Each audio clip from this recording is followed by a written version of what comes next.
عليكم، مرحبا بكم معنا على القناة ديالكم لي ديليس دو صوفي. نتمنى انني نلقاكم على خير وفي احسن الاحوال.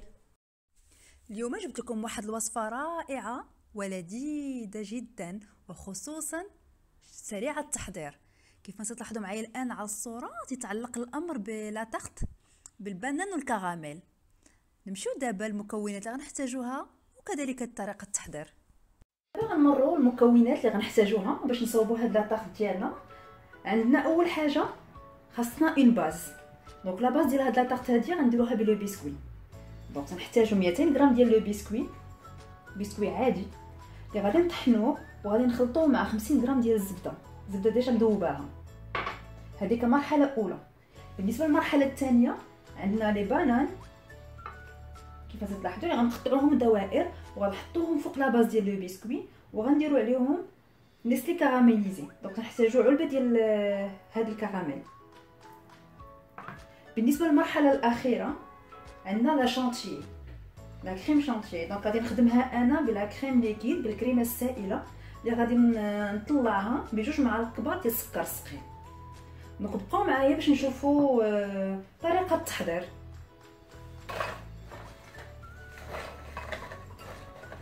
دابا غادي نطحنوا هاد لو بسكوي ديالنا.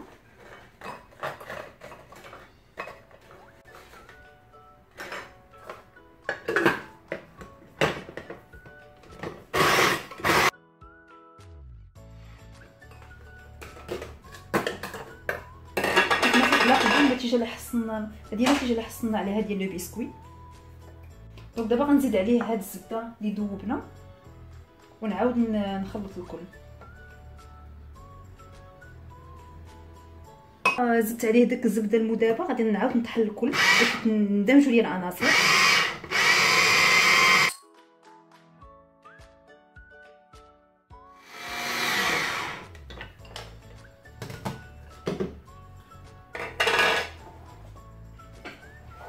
دونك كيف تلاحظوا هذه هي النتيجه اللي تنحصلوا عليها بعد ما تنخلطوا لو بسكوي مع الزبده. دونك دابا غادي ناخذوا لو مول ديالنا، غادي نوضعوا فيه هاد الطبقه ديال لو بسكوي. دونك بقاو معايا تشوفوا هاد المرحله هذه.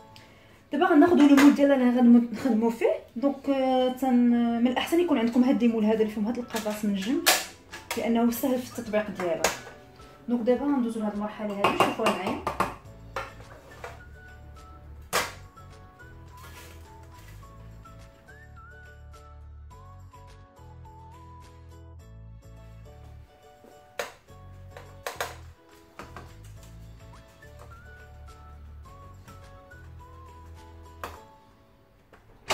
دابا بعد ما وضعنا لو بسكوي ديالنا في لو فون ديال هاد لو مول، دابا غنقادوه بالظهر ديال المعلقه تيتقاد لينا المستوى ديالو. انا بسطت داك لو بسكوي على الوجه ديال المول. دونك دابا غادي ندوزو لتقطيع الموز وغادي نستفوه فوق هاد لاباز هادي. دونك بقاو معايا باش نشوفوا هاد المرحله هادي. ناخذ غير نقطعوا هاد لي بانان ديالنا كما قلت لكم اشكال دائريه.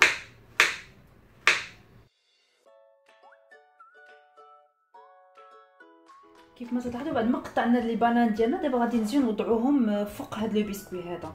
دونك لاحظوا معايا، شوفوا الطريقه كيفاش. دونك نبقاو نستفوهم هكا.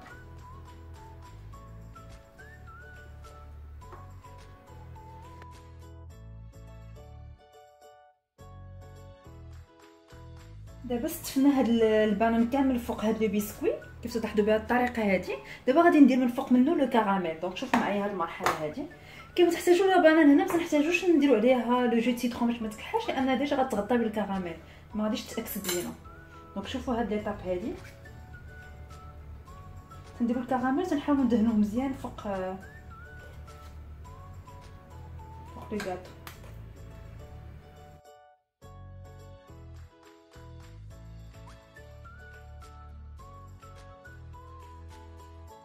دونك ها هو الشكل ديال الكاطو بعد ما درنا البنان والكراميل.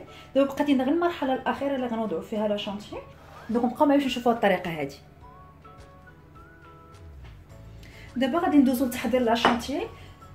اول حاجه قبل ما نطلعوا لا شانتي باش تنجح لكم مزيان خاص هاد لوبول يكون بارد، الفواي يكونوا باردين ولا كريم ليكيد تكون بارده. كل ما كانوا باردين كل ما تتنجح لينا لا كريم. دونك بقاو معايا نشوفوا هاد المرحله هادي. دونك قلت لكم غادي نديروا لا كريم ليكيد.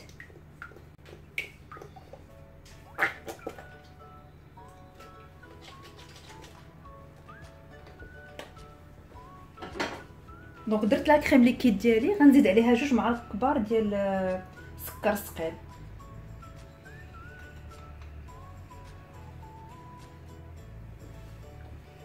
دونك غنطربوا الكل مزيان.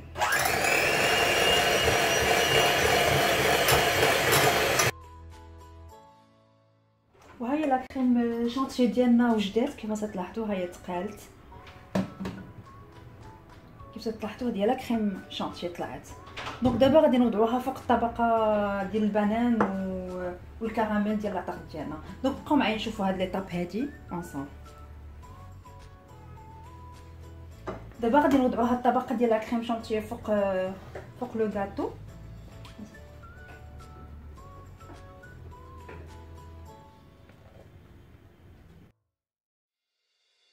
غادي نيطاليو فوق لو غاتو.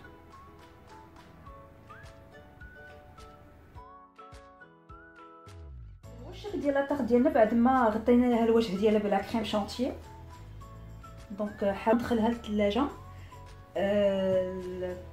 على الاقل واحد ساعتين حتى تشد في راسها، ونتلاقاو من بعد باش نشوفوا الشكل النهائي ديال لاطاغ ديالنا. دونك ها هو الكاطو ديالنا بعد ما كملت ديك الساعتين، ها هو خرجناه من الثلاجه.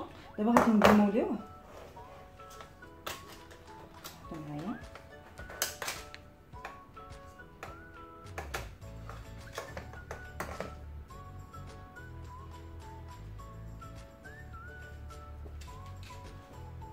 دونك لاحظتوا معايا ها هو لاطاغ ديالنا بعد ما خرجناها من الثلاجه. لاحظتوا كيف تجي، شو داك لو بسكوي، طبقه لو بسكوي، الكراميل، البنان، لا كريم شونطيي كيف تجي منظر رائع. دابا الوجه ديالها غنديروا ليه الفوق منه شويه لو كاكاو، ولا تخليوه بحال هكا وتزينوه.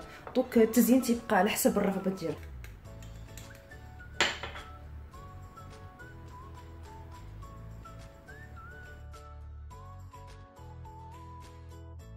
النهائي ديال لاطاغ ديالنا اللي وجدات، شي المنظر ديالها كيف تيجي روعه. اما المذاق ما نقول لكمش يجي لذيذ مع داك البنان والكراميل ولا شونطيي، تجي هائله في المذاق. دوك نقطع لكم ان مورسو باش تشوفوها.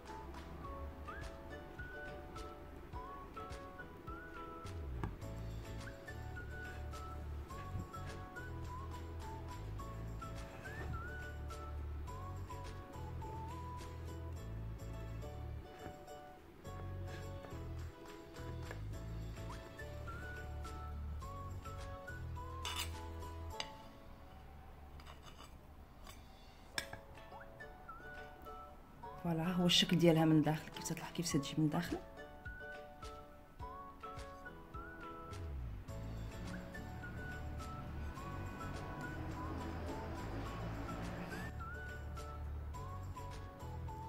نتمنى ان الوصفه تكون نالت الاعجاب ديالكم، وتحاولوا تجربوها نتوما وبصحتكم وراحتكم، وان شاء الله في حلقه جديده ان شاء الله.